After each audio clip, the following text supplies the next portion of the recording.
that my indoor camera captured that I'm pretty sure was a ghost shadow of some kind. You caught a ghost on your camera? I'm not sure if it was that or if it was something else. It was just really weird. Like it looked like a object moving. And it was just like a black mass. So that's fucking scary. Do you fucking read some Bible verses in your house? No, but over the weekend, that's what you need to do. I noticed that my one neighbor had moved out and they were repainting his place, and I'm wondering if that was potentially what knocked up ghost activity around here. Because I know it was 2 tenants ago in the unit behind me that an old man died in there and wasn't found for a few days. So it could be him. It could be multiple people that died in this complex. Who knows? Dude, there was a old guy who lived like a floor up and an apartment over from me who, like, he's a nice guy and he had this old fucking pickup truck, and I'd like see him almost on a daily basis and wave and say hello, just being friendly and stuff. And one day I stopped seeing him, but his truck was still there, and I was like, huh, okay. About a week goes by, his truck is still in the same spot, and I didn't really think about it. And then another week goes by, and yeah, he'd been dead in his apartment for 2 weeks. And like I thought about saying something, like there's a maintenance guy who lives on the first floor, and like I thought about going down there and asking him to knock on the door, or like if he had a key for the apartment or something to check on him. But I was like, nah, he's fine, bro. Everything's fine. I just didn't see him move his vehicle. It's just parked in the same spot, and I just haven't seen him. But yeah, I totally fucking, something in me knew. Sucks. But something out there is going to get us all one day. Every single one of us. There's some end waiting for each and every one of us. Yeah, that kind of sucks. But it's part of life. It is part of life. Hey man, how you guys doing tonight? This is E Honda. We're doing a chat, another chat. Sorry about last night's chat. I kind of suck. I'm trying to be cool, but not always cool. I am a person who's dealing with some shit, and sometimes I have I don't know, issues, I guess. I'm working on it. I'm trying my best, but yeah. So we're back again and got nothing better to do. Probably going to the doctor on like Monday or Tuesday. I got to call him tomorrow. I was doing a bunch of research online today about my foot and how long the stitches have to be in there for, and like minimum and maximum time, and what they might do and how it might go and stuff. And basically they're saying you got to wait at least 2 weeks, and it could be up to 3 weeks before they start taking everything out, if everything's going really well. If everything's not going really well, it could be another 2 weeks after that still. So I'm going to go on Tuesday. Is a little bit over 2 weeks from the time that I had the accident to check on my foot. And from what I understand and from what I can gather, I'm not a doctor or anything, but according to my research and AI and asking it questions and going to a different AI and asking it the same questions in different ways, and, looking at my foot and assessing things, I think I'm probably maybe a little bit less than a week away from being able to take some of these stitches out. At least they said they might do it in stages because of where it is. Like the skin it's really tight together. When you take those stitches out, it's going to loosen up. And if the underlying new skin that grew over the spot that didn't have any skin isn't well formed enough, that it could rip it doing that. So they might take out half the stitches and then wait a week and then take out the other half. Or if it, like, the doctor looks at it and everything looks good, they might just take them all out. I'm not sure. But yeah, man, I don't know. Things are going. You got fucking ghosts in your apartment. That's crazy. That's cool. If you want to watch the video, just put it in your Discord. I mean, what you need is one of these.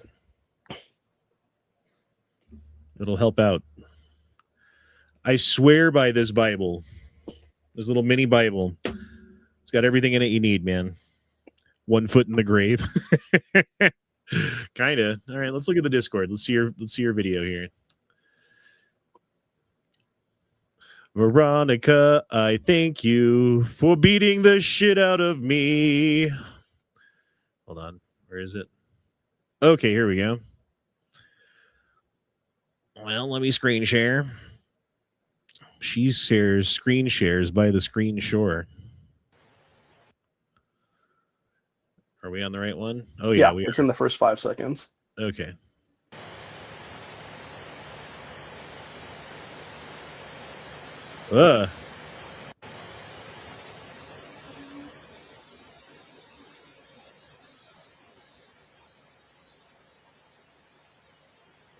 Is there like a window or something like causing this light here, or is that from a light on the inside of the apartment?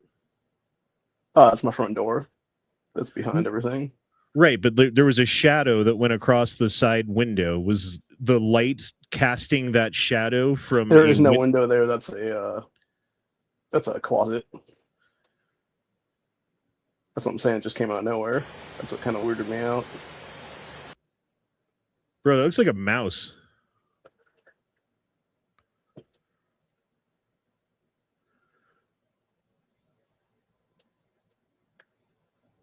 Or like a rat. Yeah, I thought it was some I wasn't sure if it was like a small animal spirit or what the hell it would possibly be if it was a ghost spirit. Like maybe a cat or something that died and then had a spirit staying here or something. I don't know. Well, what is making the light on the wall? Where's the light on the wall coming from?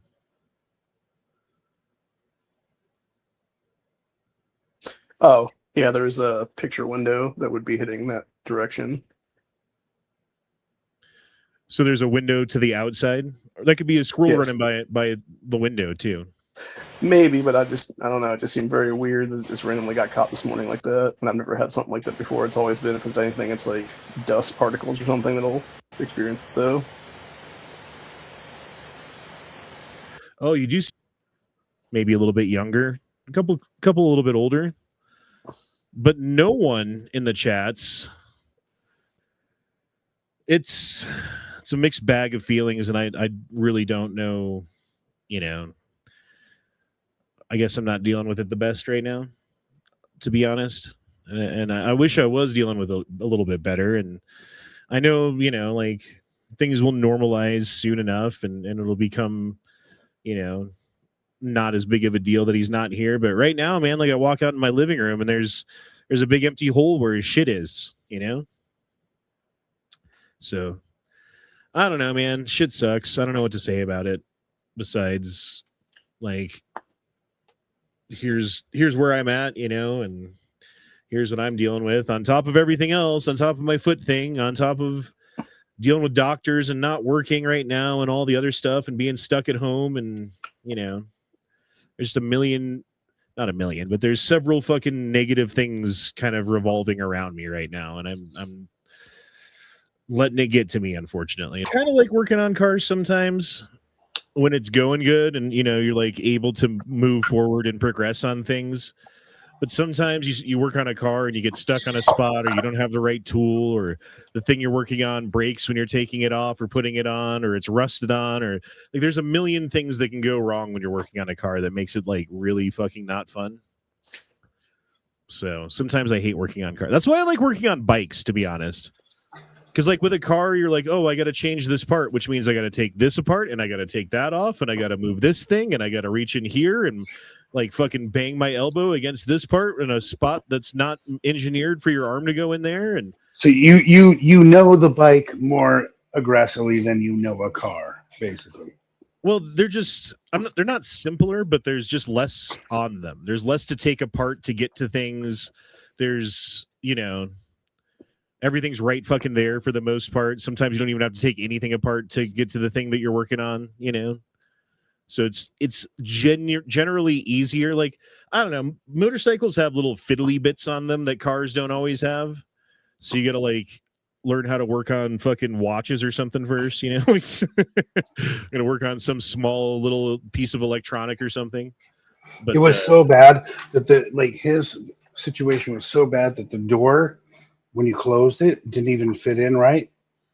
Like you could see a gap, like a 1-inch gap between the door closing and the front of the car. And then we couldn't even close his hood. It was a Honda too. You couldn't even close his hood. Did he get in an accident or something? Was shit bent up? No. He just had to have some work done. You know, we live out here in the winter, so it's bad. Like cars get banged up like left and right. So he was having some work done, and something was wrong. And his buddy was like, "Hey, I can take care of it for like this and this and this." And yeah, it just sucked. So anyway, I mean, everything's cool. We got his car home, and now he can work on it in the the comfort of his own house, and everything's cool there. And yeah.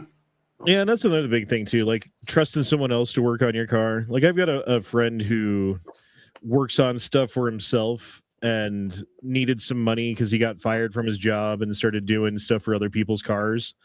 But he's not a professional mechanic, so like there's things he knows and there's things he doesn't. There's tools he has and there's tools that he doesn't have. And so you get like,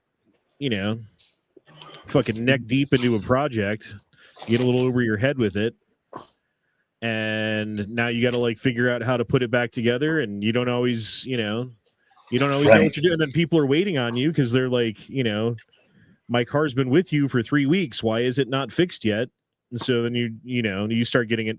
And I understand, like, you get annoyed with these people because they're like, you're doing them a favor in a way, even though they're doing you a favor too by paying you to do it, because they could take it to a place, but you're charging them less. So everyone's doing each other's favors, and then they get impatient. So then you get impatient, and then you fucking. Hold on. He's had the car for since March, and my bro bought all the parts for his own car, and the guy returned one of the parts for cash. Well, some people are just pieces of shit. So Exactly. But yeah, my buddy was working on someone's car, and then they got impatient, and so he kind of threw it back together and didn't put some bolts back in it that probably needed to go back in it. And then the guy was driving down the road and some things fell apart on him, and he was super upset, like justifiably in a way, but it's like at the same time, man, if you're going to take it to a shade tree mechanic, you got to expect some shade tree mechanic shit sometimes. And that's just the way it goes. And like, really, if you want it done right and for cheap, fucking go on YouTube. Because, okay, so here's the thing about working on vehicles in general. Like, there's nothing that you can find on any car or motorcycle or truck or whatever right now that you can't find a video for on YouTube that someone's already done.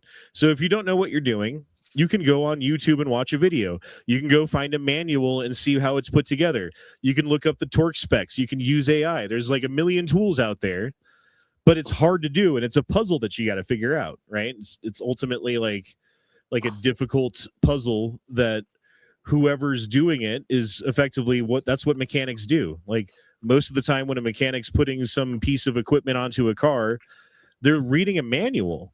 They're reading a fucking booklet on, like, okay, first do this, then do that. It's like putting together a Lego set.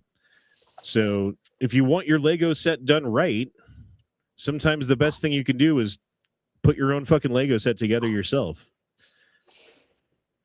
And, the thing about that is, though, there's a lot of tools and stuff that you might need. So by the time you do it yourself, if you're starting from scratch and you don't have any of the tools, it ends up costing you almost as much as it would to just pay someone to do it. So that's part of the problem. But like, the other part of that is, once you have the tools, as long as you keep them organized and you're not a slob like me, because I've totally bought shit and lost it, and then I had to buy it again. Then you don't have to buy it again. So there's that part. Anyway, well, that sucks, man. Have you ever seen any ghosts in your house? Mr. Ohio Patriot has video of a ghost. Nice. All right. You want to see the video of the ghost? We watched it before you got here. Oh yeah, play it, please. I think it's something else, but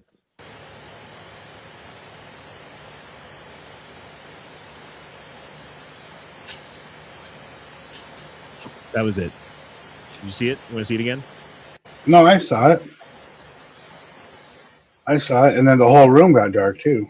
Like, that little thing goes across the bottom of the right side. Something goes across the bottom, yeah. And then as soon as it goes across the bottom, it goes up and the whole thing gets dark as it runs out. Yeah. Shit's real. there's some real stuff out there.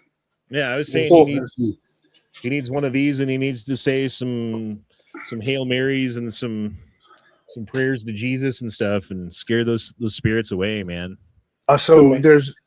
Go ahead. I'm sorry. Go ahead, Oham. The main reason I think it was a ghost is because like a week or so ago, I looked over where my oven is sitting in my kitchen, and I have a towel sitting on the oven hanger thing there, is what it is, and it was just randomly floating on its own and had no way to do that.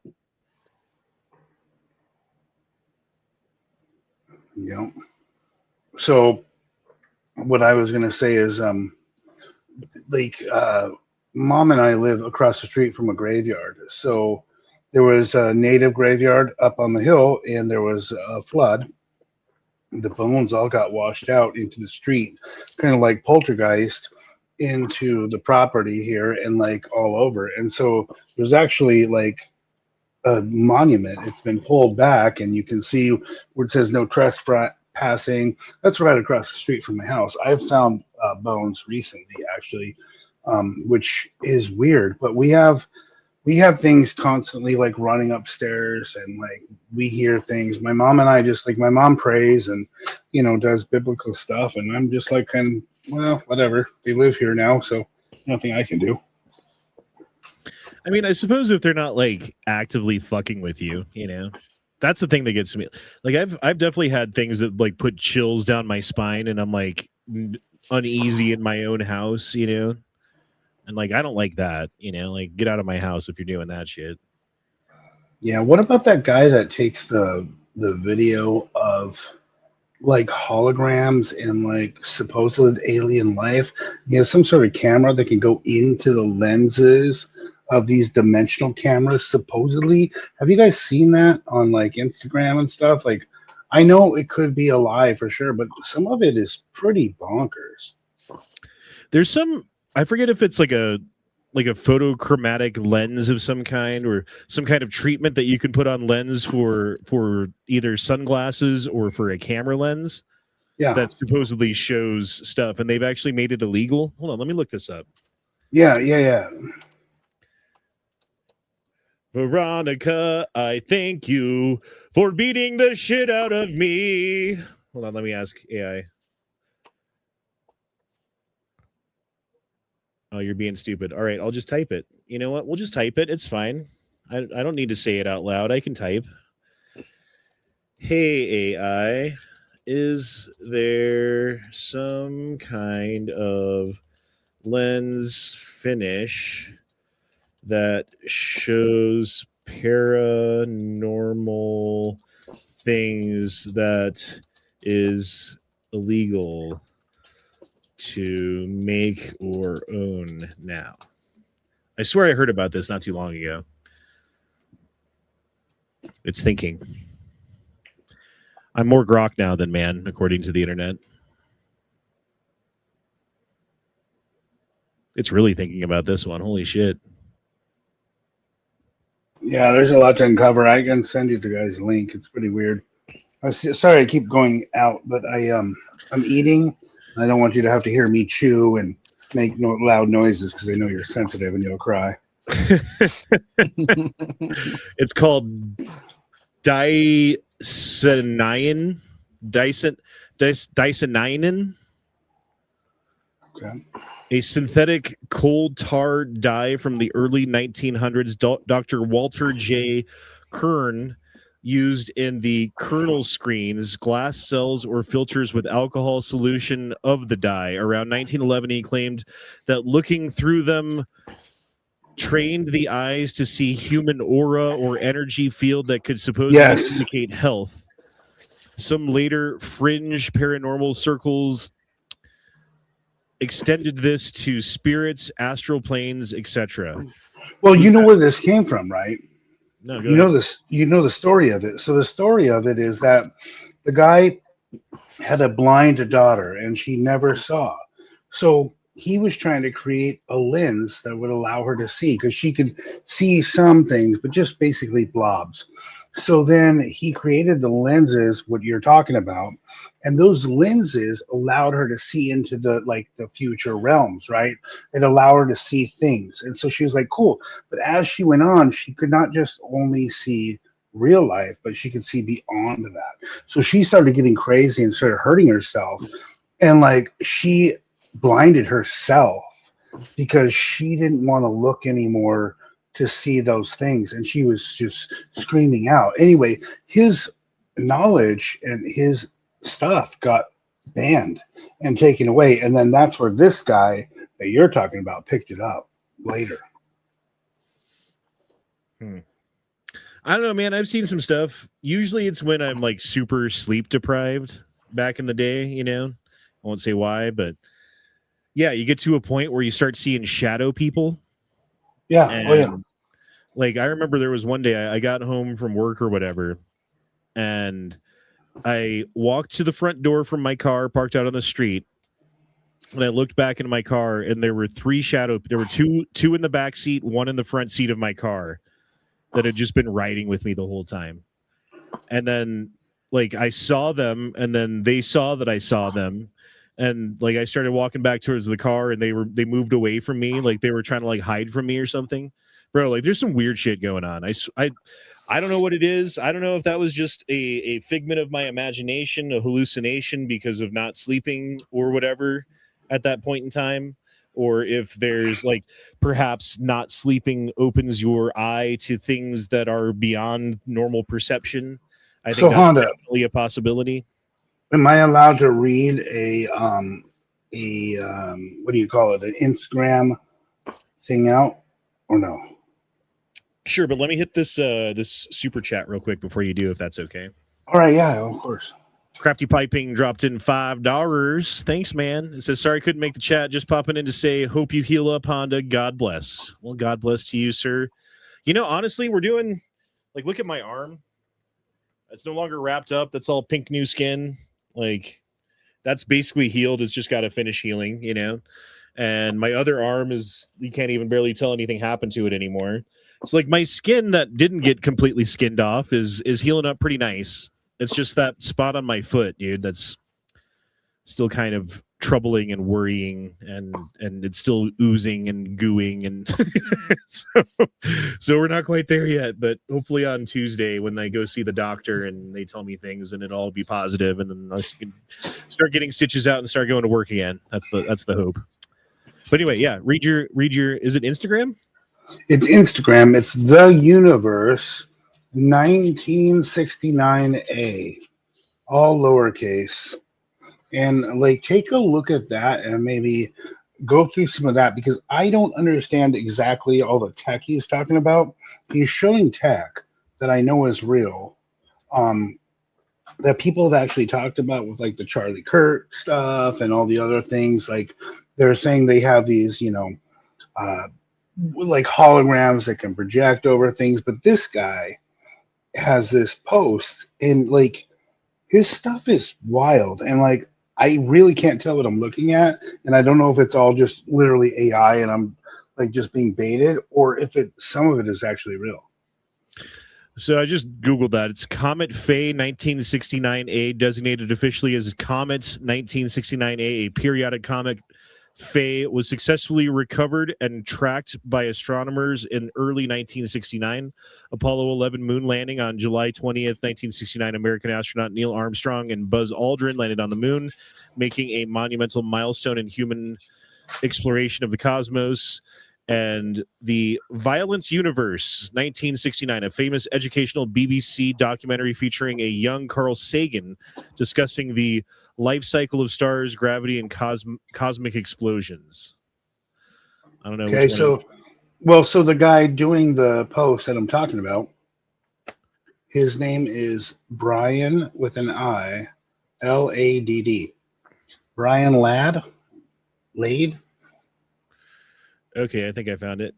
Yeah, it's interesting stuff, because it comes down to what you believe is real and what you don't, but it's like fourth and third dimensional like interaction, and it's really interesting to me personally because I felt like I've experienced that while on drugs, which obviously I'm on drugs, so I can't be like, yeah, it's real. But at the same time, it's like, well, maybe it's real because my consciousness is opening up and I'm able to see that veil and beyond the veil. So, Well, without going into details and specifically without talking about like anything as far as what drugs and what time period and whoever, but like you and me experienced some things together back in the day, and I'm thinking of a specific time where we saw some sort of a light entity come into the room, oh yeah, and it was you, it was me, and what was that the bald Mexican guy that we used to hang out with? Mario. Mario, yeah. Mario. My name is Mario, but you need to call me Mario. It's a Mario for you. We were in a room together. We experienced a light entity. Maybe it was an angel. And the thing is, like, yeah, we were all on drugs. We were all doing drugs at that time. But we also all saw it. We also all experienced the same thing, and we're able to talk about it and, like, you know, confirm what we had seen. So is that the drugs, or did the drugs open up some sort of portal or lens or perception or ability that we already have within us, you know? Between the fourth and the third dimensions. And that's the whole thing. It's like the fourth dimension is trying to break into the third right now as the worlds collide, as the dimensions collide. This is going to happen. It's talked about both in the Bible and in every other scripture ever. Like, it's going to happen. Like, it's just a matter of time. Also, speaking of which, what do you guys think about Project Anchor? It's supposed to happen tomorrow. My time, it's supposed to hit at, I think, 8:33 in the morning. Project Anchor is a viral hoax and internet conspiracy. Okay, this is what the internet says. Internet conspiracy theory claiming that the Earth will experience a 7-second gravity blackout. NASA and independent fact checkers have claimed that the claim is completely false. Earth's gravity cannot switch off, and no such leaked document or secret program exists. That's fair. And it is, though, an actual solar eclipse. And during that solar eclipse, there will be a meteor shower as well. So if you're in like my neck of the woods, I should be able to look up into the newly blackened sky and see meteors showering upon the Earth. Well, I will say this, like, regardless of whether or not the Earth's gravity is going to switch off tomorrow, which, you know, that's highly dubious. It's kind of it's an extreme claim and needs extreme evidence to verify it. But what I do know for a fact is we don't understand gravity. We don't know where the force of gravity comes from exactly. We don't know. We know how it works, you know, like you over distance squared and depending on the mass, and it's, you know, but like, what is gravity exactly? And it's different than electromagnetism, and we don't understand that really either. So there's like forces that are rating around us that we have mathematical explanations for that can express their physical output in reality. However, we don't really have an understanding of what is behind those forces. And there's some theories about extra dimensional, like, you know, like we're basically living in the fourth dimension, right? Because we got up, down, left, right, back, forth, and time would be the four dimensions that we live in. But mathematically, for physics problems to work out, they're saying that there needs to be 11 dimensions, and each of those dimensions is at a right angle from all the dimensions that we currently understand. So like the fifth dimension, there's another direction other than up, down, left, right, back, forth that's also at right angles to all of those. Like up, so like if you go like back, forth, and then left, right, you can make square right angles between those, right? And then you go up, down, too. That's another right angle that you can make between that. And there's some other direction that I can't point to that's also at a right angle to all of those directions that we perhaps live in a way, but we can't experience. It's like like the two-dimensional creatures living on a flat plane, and then you draw a line and they can't get past it because to them that line is a wall, you know. That's not. And like you pick up your pencil and put it in another spot, and it's like all of a sudden the pencil just fucking, the tip of the pencil appears on another piece on the paper to them, you know, like it disappeared and then reappeared somewhere else. Like it doesn't make sense to them because they don't have perception of up down. That's flatland. Yeah, that's a flatland. The theory is correct. And then the line you're talking about with the 90-degree angles is simply where we are in our present time. I mean, and that's all the angles coming off of where we currently are that's what they're talking about. So our present time is that. Well, and then like the other, so like creationist theory, right? Like everyone who's a scientist who believes in, you know, like the earth is 4 billion years old or whatever, and you know the fucking universe is 12 billion years old or however old they say it is now, you know, and that everything started from the Big Bang and like evolution happened. And it's like, well, yeah, but what if we live in a program? You know, what if we live in a simulation and we are all here living in this simulation, like entities from the Matrix. We're plugged in somehow. We're sitting in a vat of fucking goo somewhere or something or whatever it is on the other side. And someday you die and you wake up in the goo and you're like, and someone's like, how was it? You know? So if that's true, like if we do live in a simulation, then miracles are true and they can happen. And like dinosaurs could have not even been a thing. They just put the bones in the fucking ground to like confuse us. And light from distant stars got here instantaneously, even though it would take fucking thousands and thousands of years for it to get here, so that we think it's thousands and millions and billions of years old. But it's not, because it's just a simulation and you can fucking, you know, press a switch and everything's changed. And that's just the way it is, you know, like, and then God, of course, would live outside of the time that we live in, right? Like, the experience of time that he has, maybe it isn't even time. Like he's outside of time. I'm not sure, you know, like there's very interesting things that we don't have perceptions for, that we don't have sensors in our body or in our brain to understand or comprehend. Yeah. There's actually been a lot of talk going around here in the last few years that a lot of what we consider to be dinosaurs back in the day were actually dragons. Yes, of course. I was going to bring that up as well. Well, I mean, that's what Chinese thought they were. They would dig up these dinosaur bones and call them dragon bones and grind them up into powder and use them as medicine.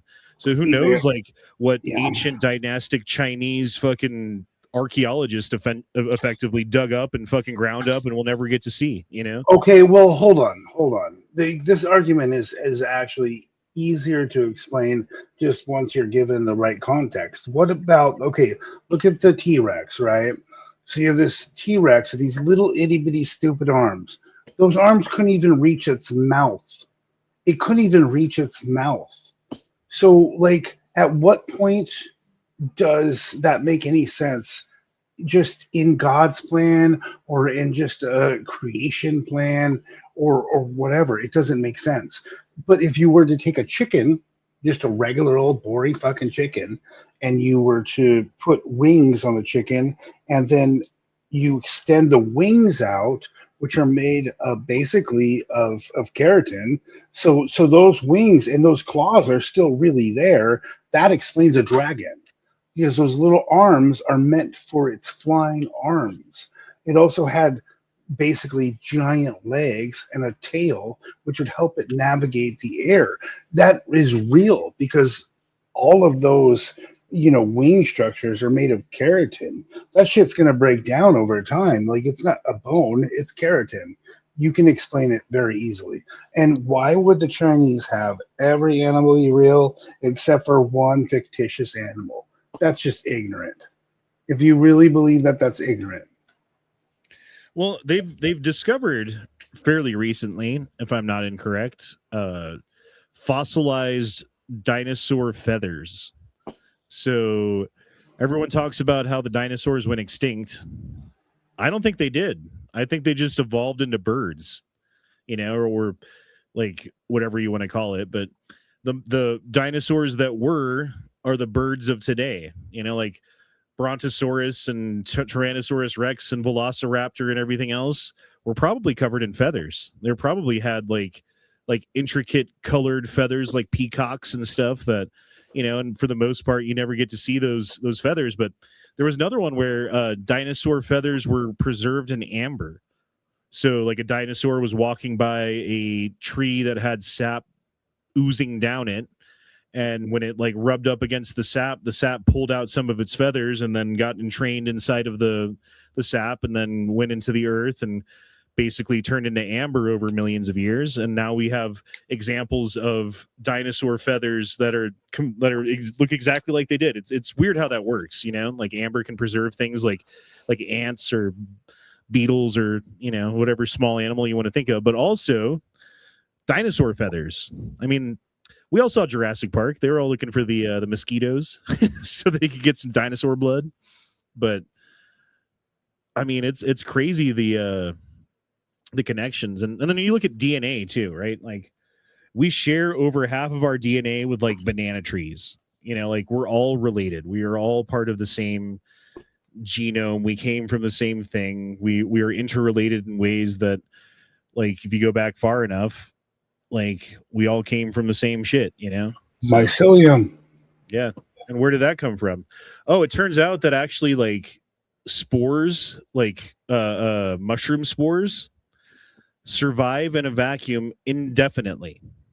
So if you had some planet, let's say 5 billion years ago, that got blown up when the star that it was revolving around blew up, and pieces of that planet fucking went off into space, and some of that had some spores in it, and then those spores hit another developing planet like ours, you have panspermia. You have what is the beginning of life starting out as mushrooms, you know, and that could have been from some other planet that evolved somewhere else. And like, who knows what that is? And then, dude, think about this. Like, if you want to explore the universe, it's impossible. It's too big. There's too many places to go. There's too much to see. It's expanding. It's creating new stars and new planets all the time. So how would you explore it? Like, one way is to create self-replicating robots that you can send spores out into space that will spread out everywhere and land on these planets and make new life that evolves into something that can eventually understand itself. And here we are. Like, that's another potential explanation for what is going on. Maybe it's an engineered life form that someone created in order to explore and explain what is the universe, you know? So that's another theory that I find kind of interesting. I like this discussion tonight, by the way. This is awesome. There was a really interesting theory recently. I forget what it was, like some kind of past or something that existed when we had all the continents still together before everything broke apart. And a lot of people think that a lot of the old ancient creatures that were in other places actually used that highway of sorts to come into North America, is what it is. And that would explain all these cryptids like Gugway, Bigfoot, Dogman, the cat people of North Carolina, et cetera, et cetera. As with the fact we have underground tunnels all throughout America, from California all the way to Maine, and those same things have a bunch of waterways too, for that matter. Well, there's stories from ancient Egypt about these people called the Ant people. Here, let me look this up real quick so I get it right. Who were the Ant people of ancient times?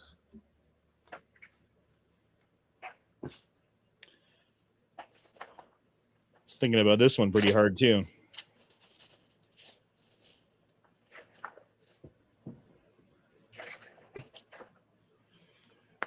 Okay, so it was the Hopi Indians. Sorry, the Hopi oral tradition, southwestern United States. The Ant people were a benevolent, industrious, subterranean race who sheltered the Hopi during a period of destruction of the previous ages. So the idea is that basically the end of the Ice Age, 12,800 years ago, ended in calamity, ended in basically the theory is like a comet came into the inner solar system, broke apart, and then hit us like one piece at a time. And for an epoch of time, like 1,000 years, there were two major events: one 12,800 years ago, one 11,700 years ago, that basically the Earth had like got bombarded twice. And it was the end of woolly mammoths and saber-toothed tigers and giant sloths and, you know, how many other creatures went extinct at that time, which traditionally, like when you go back to when we were kids and we were learning about stuff in school, it was always considered to be the hunters, the human beings that crossed the ice bridge and then came down that corridor and came into North America and then hunted things like woolly mammoths to extinction. But the thing is, there was 10 million woolly mammoths at the time, and like like how are you gonna fucking kill 10 million woolly mammoths with like spears and bows and arrows and whatever else they had, atlatls and stuff, you know? Like it doesn't really make sense. But the fact that there's multiple like cave bears and like even the American bison used to be like 50% bigger than it is today, because basically like they went extinct except for a small population of like pygmies that happened to survive and then repopulate the plains. Like that's the remnants of the ice age bison that were fucking like 3 tons or 2 tons, or they were way fucking bigger, dude. I don't know how big they were, honestly, but they're way bigger than the modern ones. And that's just an example of like all of these different creatures. And at the same time, like you look at ancient Egypt and how the dynastic Egyptian stuff that we know when it was built is kind of shitty. But the stuff that's like older than that comes from the older kingdoms that they don't really know when it was built is like high technology. And there's like evidence for industrialization and like precision and mechanical fucking processes of cutting stones and like all of this different stuff that is basically never explained. And they say that it was all Khufu, who in 20 years built the Great Pyramid, meaning that you'd have to like quarry, transport, shape, and place one brick, and these bricks are like fucking 5 to 50 tons to 200 tons, some of them, you know, one brick every 5 minutes, 24 hours a day, 7 days a week for 20 years straight in order to build the Great Pyramid. Like there's no fucking way. That's a generational project, you know. Like you look at the cathedrals of old, you know, like medieval Europe and stuff. Those took 100, 200 years to build sometimes, you know, like 150 years. Like people who worked as stonemasons building those cathedrals were born, learned how to do the trade, worked on it their entire lifetime, and died before the project was ever completed. So the idea that some king in ancient Egypt, and he didn't build just one, he built like 3 pyramids according to the like current modern Egyptian fucking archaeologist explanation as to when these things happened.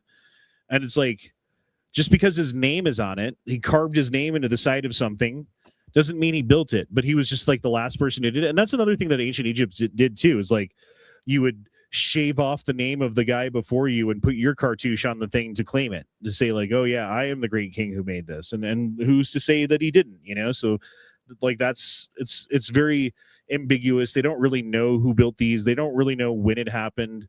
I mean, look at the Sphinx, how the head of the Sphinx is disproportional to the body, and it's obviously been recarved. Like that looks like it's way older than everything else. And if you look at like the water erosion around the Sphinx and the enclosure that they never renovated, because why would they renovate that? You renovate the Sphinx to make it look better, but the enclosure they kind of left, and it shows like evidence of flooding waters that hadn't happened in that part of Egypt for 12,000 years. So there's all kinds of theory. And then also like, where was the rising sun 12,000, 13,000 years ago? Oh, it was in Leo. So why would you make a giant lion that faces towards the rising sun at the solstice or whatever it is? Oh, because that's the time period that if you did it later, it wouldn't be in Leo anymore. It'd be in fucking, well, we're going into Aquarius. What's before that? The Ram. We're in the Ram now.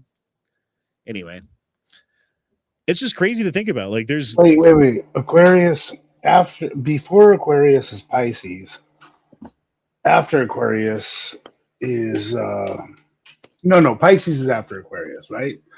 No, because it goes backwards. Yeah, well, it's the precession of equinoxes. So yeah, we, you are we, going we, backwards. we left the age of Pisces into Aquarius. We got 2,000 years in Aquarius, and then we start all over at Capricorn.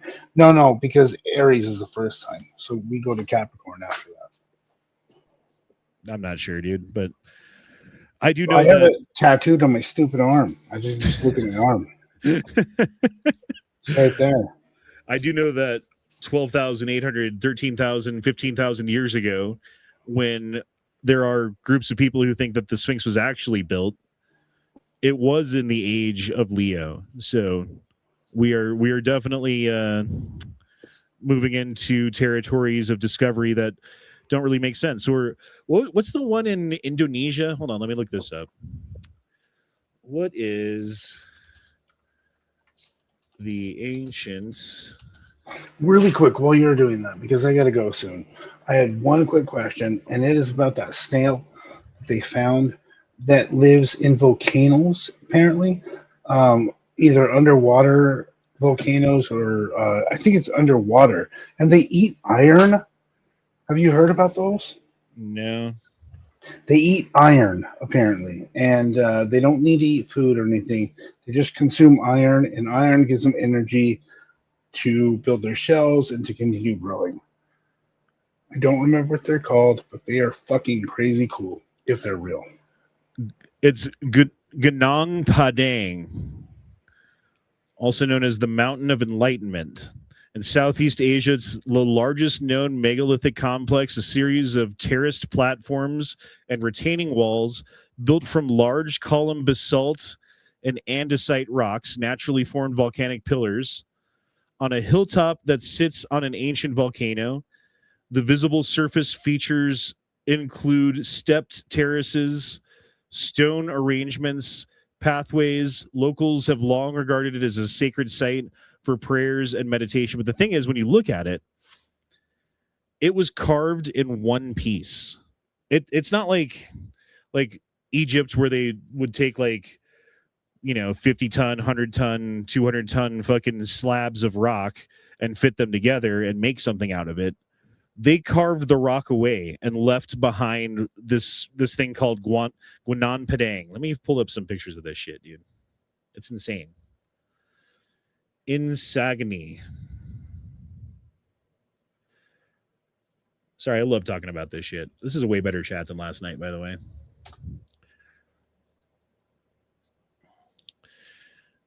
And images.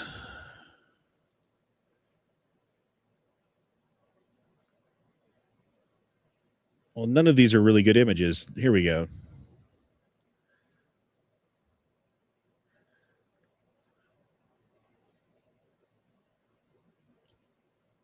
So yeah, no one knows how old this thing is. No one knows who built it. And this is actually, you can see inside of it, this is the part that I'm talking about, that it was just carved out of solid rock, right? And it's one mistake, and now everything's fucked up, and you got to change the whole plan. So the fact that they did this and no one knows when it was built. Or there's another one too. There's some underground city in Russia that someone accidentally discovered. Let me look this up. And no one knows when it was built, and no one knows how old it is, and there's no writing that they can decipher. Or oh, dude.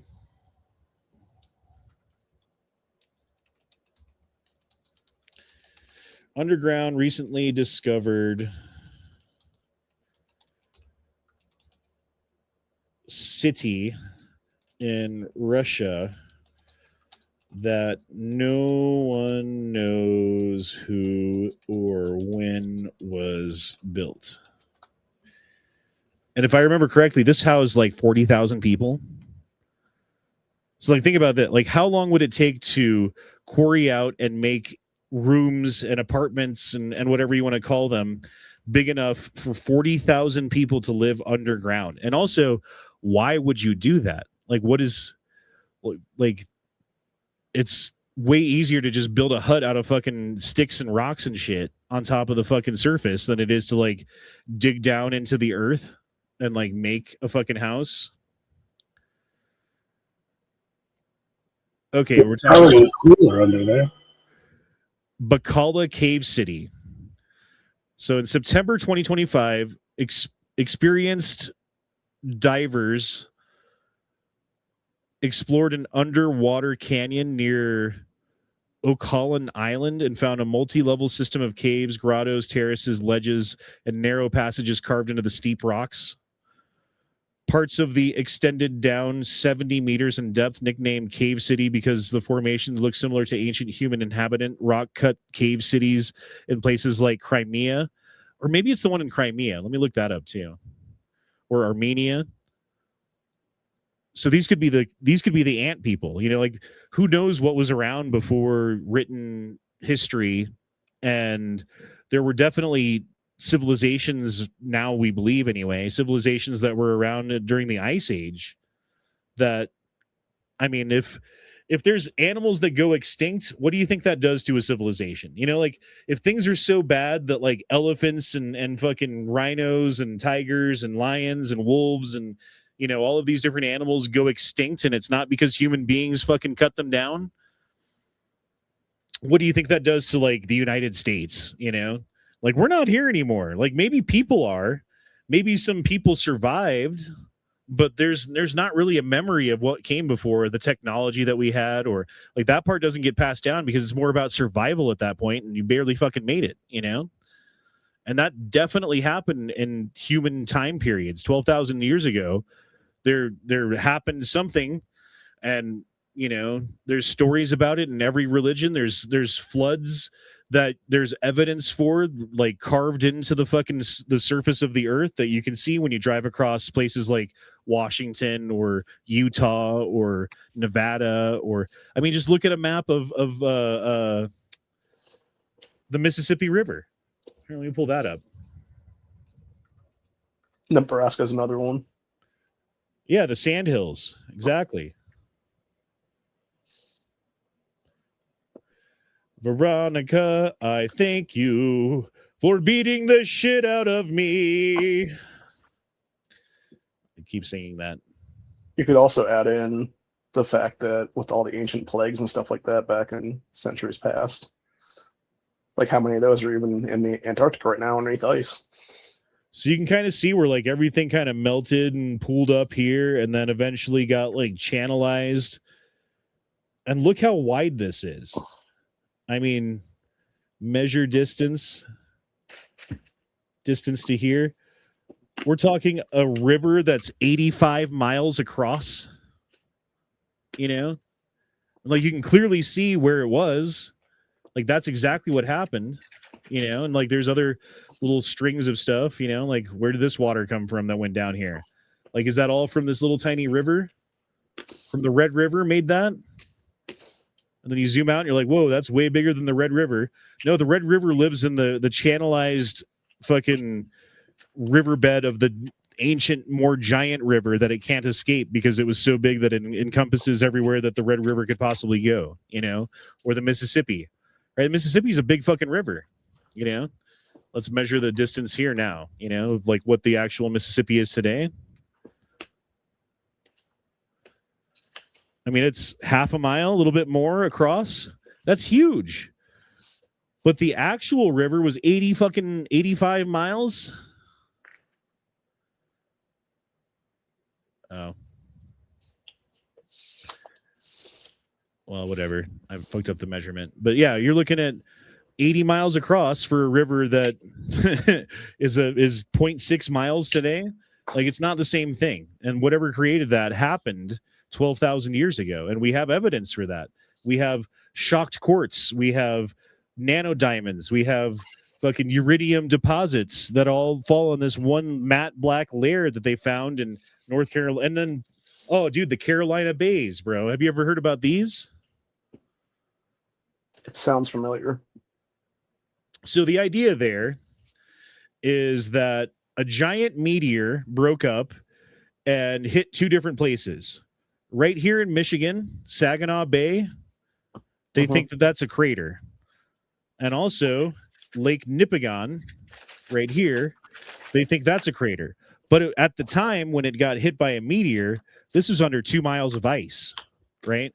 So when that meteor hit, it made a fucking huge indentation into the ice, threw up chunks of ice that went into suborbital flight, flew down, and then landed in the Carolinas. And you can't see them without LiDAR. So let me pull up some LiDAR of the Carolina bays.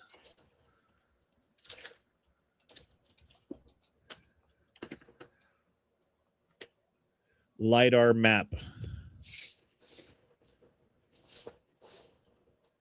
Okay. So you can kind of see it here. There's these like oval indentations, and they're basically stadium-sized pieces of ice or rock or whatever that got flung into suborbital flight, re-entered the fucking atmosphere, and then crashed into Carolinas. And they all point to Lake Nipigon. They all point to Saginaw Bay. And they all happened dated 12,000 years ago, 11,700 years ago. That corresponds with Meltwater Pulse 1b, which raised the ocean levels by 400 feet because so much ice melted at one time. Isn't that crazy? Like, look at these things. And they're all impacts from like a stadium-sized piece of rock, you know, like Coors Field fucking got thrown from from Canada to Carolina and landed there and made this indentation, you know? And you can see the directional, like they all point to a certain direction. You can kind of see where they all came from, and then you trace them back to their point of origin, and it all comes from here. Like, look at this picture. Oh, dang it. You can see it here, like all of these different bays, and you can see directionally where the meteor came in and then threw that fucking material out, you know?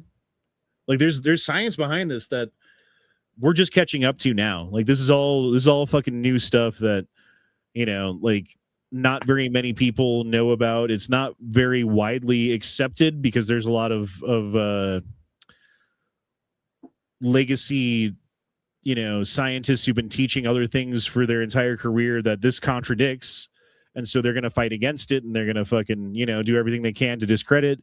But at the same time, it's like, bro, like, look at the evidence that we have. Like, you can't just ignore all this stuff anymore.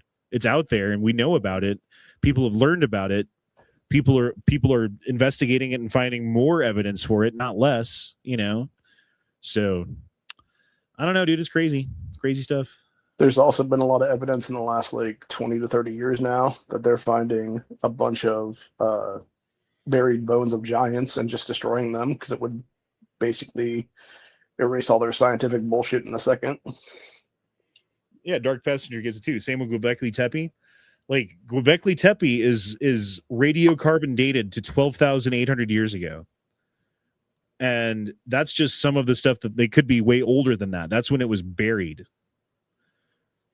So they think that Göbekli Tepe it's in Turkey, was some sort of a religious site that people would come to for prayers or for ceremonies or whatever. And the idea is that the people who went there were praying and doing ceremonies and stuff and decided like, hey, we're going to try to, you know, like preserve this site because of all the calamity that's going on. So they brought rubble and rocks and soil and whatever and intentionally buried this underground with, I think the idea was to protect it so that they could come back when all the calamity was over and dig it back up and still have it. But then the people got wiped out and no one was there to dig it back up again. What's up, Corey? Sorry about yesterday, bro. I suck. But yeah, man, there's lots of evidence for this stuff. Göbekli Tepe is just one of them, you know? And then there's Karahan Tepe, which is right down the street from Göbekli Tepe. That's actually way bigger and perhaps even older than Göbekli Tepe. Could you ever do a chat regarding Lake Mead and Lake Powell and the fact that the Colorado River doesn't even reach the ocean anymore? Seems very concerning. Well, I mean, certainly this past year in Colorado has been one of the I mean, I've lived in Colorado since I was 5 years old, you know. I've never experienced a winter like we had this last winter where we got so little snow, where the weather was so warm, when the spring brought so little rain. Like we're in a historic drought. I've never seen it like this before. And as a result, Lake Mead, Lake Powell, which are fed by the Colorado River, are at historic low levels. They're basically at like the point where they're gonna have to shut down the generators. Like, like I don't know what they're gonna fucking do. You know, they keep finding like Jimmy Hoffa's body and stuff because the water keeps going down. It's like outside of Las Vegas. Yeah, it's all the bodies of the people they killed in Vegas. AI data center. Do you guys are you scared of the AI data centers? You think that's the end of us? You think that's gonna be a bad thing? I think when you have people like Jeff Bezos coming out and being like, humans are drinking too much water and they need to go to the data centers, that's concerning. I don't know if the data centers need that much water. Aren't they like closed loops, like your fucking water cooler in your computer? You fill it up and then it's good forever, pretty much. I don't know. I'm not sure. There's a way that they could make them. There was some, I think it was a guy or a group of people maybe that figured out there was like basically a way where you could take like 100,000 data centers or something like that and put them in like some national forest area, and it would do nothing to disrupt humanity, and it would be fine. But they don't want to take the time and the money and stuff to actually clear the woods out there to actually make the The Chinese put theirs in the ocean. The Chinese put theirs in the ocean.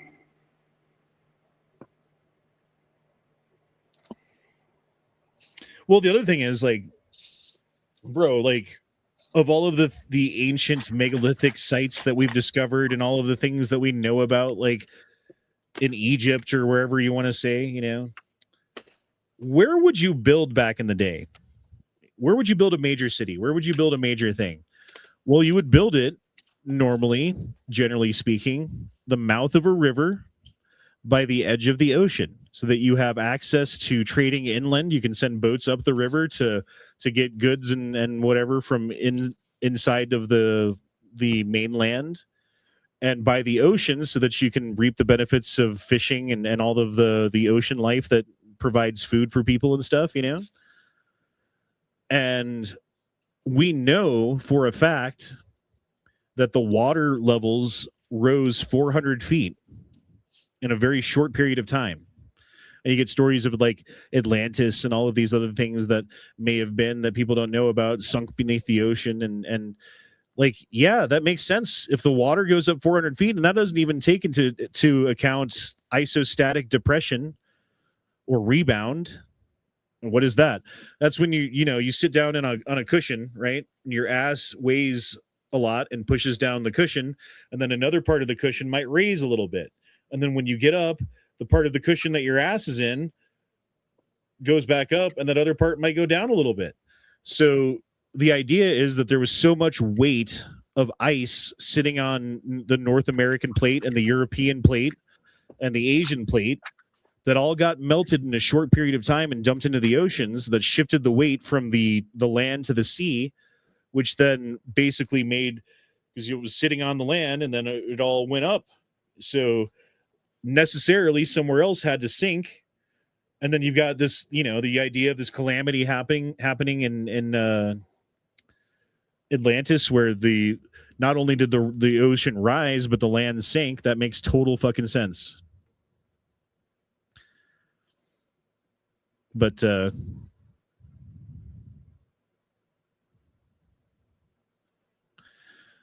yeah, Corey, we'll talk later, man. I feel bad and I snapped. It wasn't cool. My bad, dude. That's all I'll say right now. Going back to Atlantis for a second, I mean, all you gotta do is like a modern day right now with all these Asian countries that keep getting hit by tsunamis and hurricanes and stuff like that, and then also getting wiped out from that. So yeah, it's totally possible that there was ancient civilizations that got washed under. We haven't even seen anything in modern history that's anything close to the calamities that our ancient ancestors had to live through, did live through, because we're still here. I mean, there's, what is it? the Clovis people was long considered to be the most ancient people in North America. And the only thing that we knew about them was that they made this kind of specific spear point or arrowhead that was found in Clovis, New Mexico. We don't even know what they called themselves. We just called them the Clovis people because we first found their artifacts in Clovis, New Mexico. And they suddenly disappeared off of the face of the planet. Like, we no longer find any of their artifacts that we can date to anywhere younger than 12,000 years ago. So they were here. We know they were here because we find their arrowheads everywhere. And then all of a sudden, all of their arrowheads disappear. I don't know. There was this other thing. You ever hear about the Boneyard in Alaska? Yeah, I think so. So there's this guy who's a gold miner in Alaska who has basically like a small portion of his land where, for whatever reason, just millions and millions of bones like all washed up in the same spot, and they don't really know why. And he has been slowly they don't dig it up, they more just like pour water over it, and then things defrost and soil washes away and leaves behind mammoth tusks and fucking short-faced bear skulls and all kinds of stuff. And he's got this massive collection of ancient fucking animals and stuff. And his neighbor, the guy who lives like right next to him, who does the same thing, who does gold mining, a couple years back, this is like in the 90s, I believe, they were mining for gold and they came across blue bess. If you guys know what blue bess is, it's basically the most well-preserved ancient buffalo ever found, like a specific kind of buffalo, not North American buffalo, like kind of like a water buffalo with giant fucking horns that is no longer alive, and complete specimen. And they called scientists, right? They were like, hey guys, we found this awesome specimen. You guys might want to come and get it. You know, like we're digging for gold here, but if you can get it out of the way, like, you know, we'd appreciate it. And then I bet you guys would appreciate it too, having the specimen. So they're like, okay. And they came in and shut down the site for like 3 fucking years while they dug everything up. Right.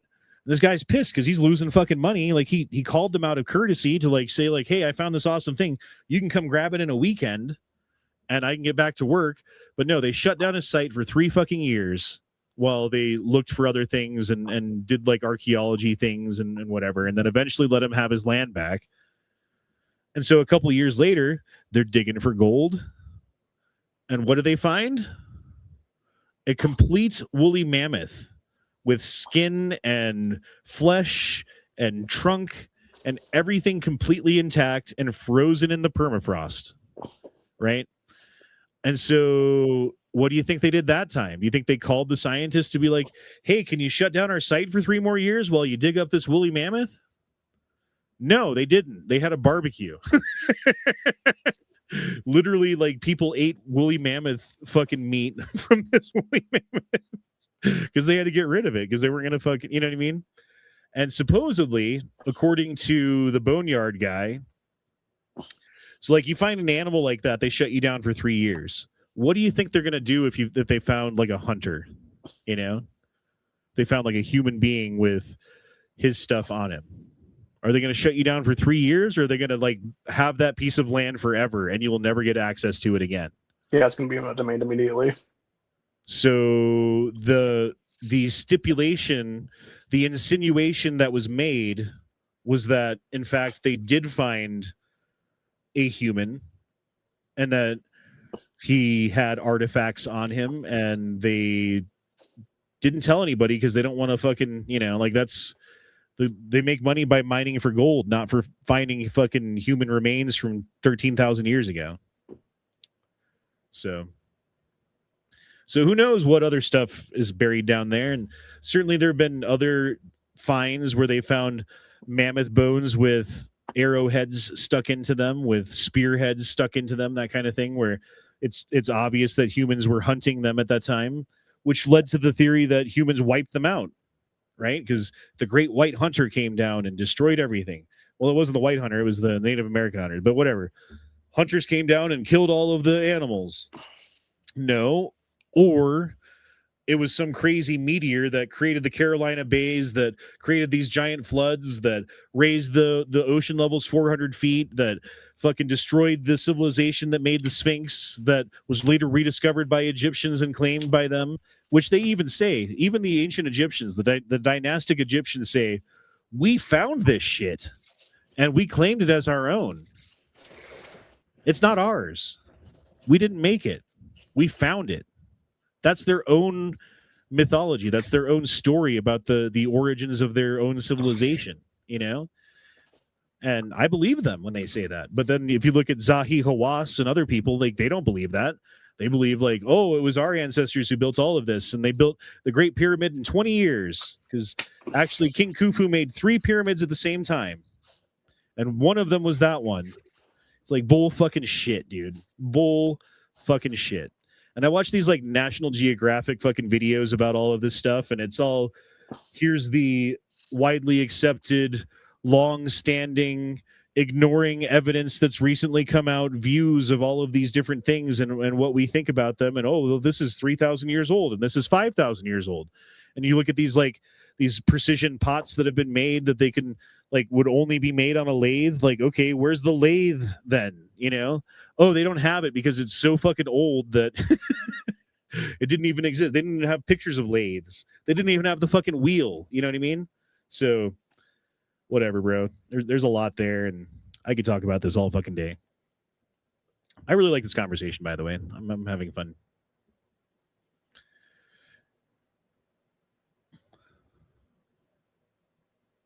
Isn't the blue buffalo a legend?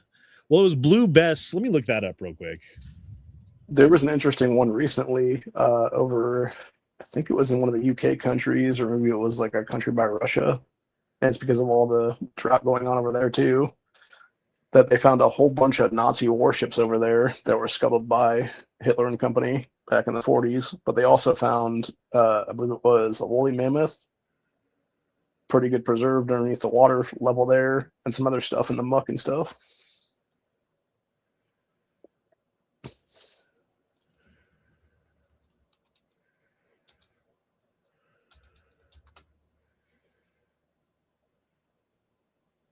Oh, Blue Babe is what it was called. Sorry, I said Blue Bess.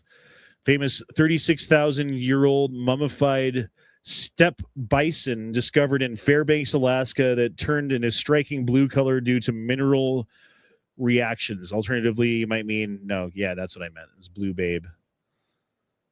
We need images of this. Blue Babe. Burlo.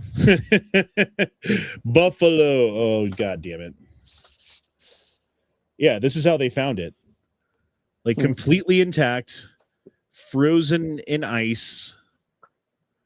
And they called the scientists and they shut them down for 3 fucking years while they dug it up. Like, dude, of course the guy didn't fucking call him up when he found the same thing, but it was a woolly mammoth. And who knows what else they fucking found because of that.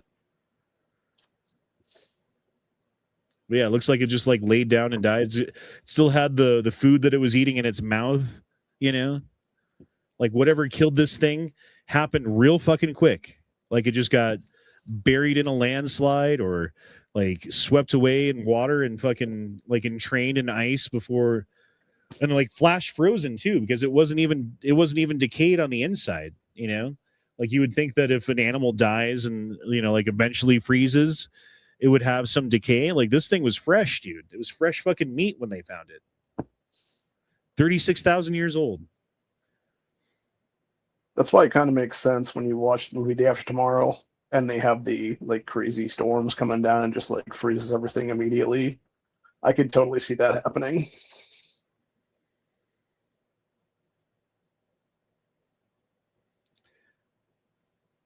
Yeah. Crazy stuff, dude. Crazy stuff. Well, shit, guys. I got some stuff to do. I got to like drive up to Grand Junction in the morning, and I've got an interview in the morning, and I got to clean up my foot and do some other stuff. So we're gonna go ahead and wind this thing down. We've been going an hour and 20 minutes, which is almost how long we go normally for the Gay Frog Chat. We're about 10 minutes short, but we made it pretty fucking close. So I do appreciate you guys for being here and watching. Does anyone have any last minute thoughts before we leave?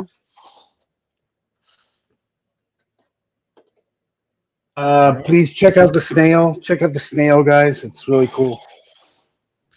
Check out the snail.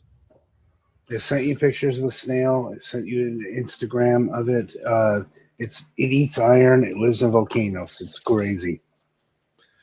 Well, let's share that real quick before we go. Veronica, I thank you for beating the shit out of me. Look at this thing. The only owned animal on Earth. Oh. Its shell is unusual. Its foot is even stranger. Most snails have a soft, muscular foot used for movement. The scaly foot snail's foot is covered by hundreds of overlapping scales, known as sclerites. In some populations, these scales become coated with iron sulfide minerals drawn from the chemical-rich environment surrounding hydrothermal vents. The result is something that resembles biological chainmail. Wow. It is one of the most remarkable defensive structures ever discovered in an animal. To understand why the scaly foot snail is the only So it's got biological chainmail that it makes from the iron that it digests. Eats That's iron. crazy. Fucking cool. Super fucking cool. That's my favorite thing of this whole week. That's awesome, dude. That's I awesome. want one. I want one so bad. I would wear it on my shoulder and call it pectin. Like seeing All stuff right. like that, it kind of does make me wonder. What kind of makes me question how many scientists out there are actually trying to do like splicing of human DNA with other things. Is what it is. Right? Wouldn't that be dope, bro? If you could just like, it's like Colossus. It's like a living Colossus. So you grow like fucking iron scaled dreadlocks. or something? Right? Oh, so cool. Okay, thanks for doing that. Appreciate it. Word, man. Well, thanks for being here, and I appreciate you guys for watching. And deuces, y'all. Shall not pee in fridge. Trooper to shop and to pressure Batacath care. Prect the troops. 2 words, made in America. And we'll see y'all next time. Deuces.